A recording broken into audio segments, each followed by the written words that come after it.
Peu de résidence du président de la transition notamment. Selon l'armée malienne, l'attaque a impliqué 2 véhicules bourrés d'explosifs. Elle a été attribuée à des kamikazes. Les dernières informations vous sont données par notre journaliste spécialiste du Mali, Cyril Payen.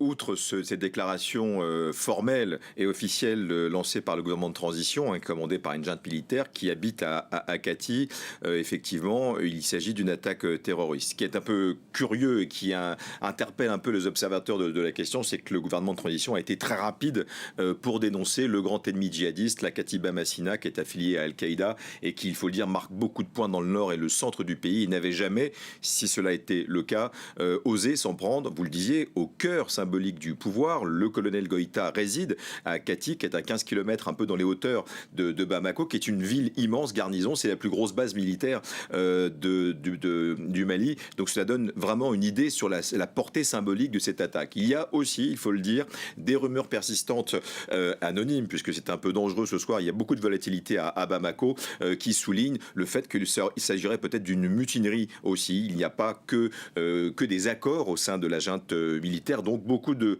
prudence pour relater ces faits. Tout ce qu'on peut retenir, c'est qu'il n'y a jamais eu d'attaque aussi coordonnée, aussi importante. Et elle fait suite à plusieurs attaques cette semaine à quelques 100 km de Bamako. Tout cela n'est jamais arrivé depuis 2012. 2012, c'était quand la France allait intervenir pour littéralement sauver le Mali des mains des djihadistes qui sont résolument à la manœuvre. En tout cas, c'est le moins qu'on puisse analyser ce soir après ces attaques. Et la transition est tout trouvée, Cyril.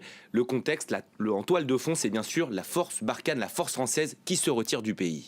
Effectivement, et ce scénario est assez effrayant sur le plan des implications sécuritaires, puisque vous le disiez, Barkhane, ça faisait presque 9 ans, plus de 5000 hommes et femmes engagés pour cette lutte anti-djihadiste et qui ont été, il faut le dire, en dépit des éléments de langage de l'état-major français ou du président français, mis à la porte du Mali par une junte militaire qui y a vu des relents de néocolonialisme et qui s'est attaqué à la France, n'hésitant pas à faire développer un sentiment anti-français qui d'ailleurs se développe dans l'ensemble des pays sahéliens. Donc on est très symboliquement à quelques jours, quelques semaines des tout derniers déplacements de la sortie de la base de Gao dans le nord du Mali, des derniers soldats français. Donc on peut imaginer que le Mali va être un peu seul maintenant puisqu'il n'y a plus officiellement cette force d'interposition française.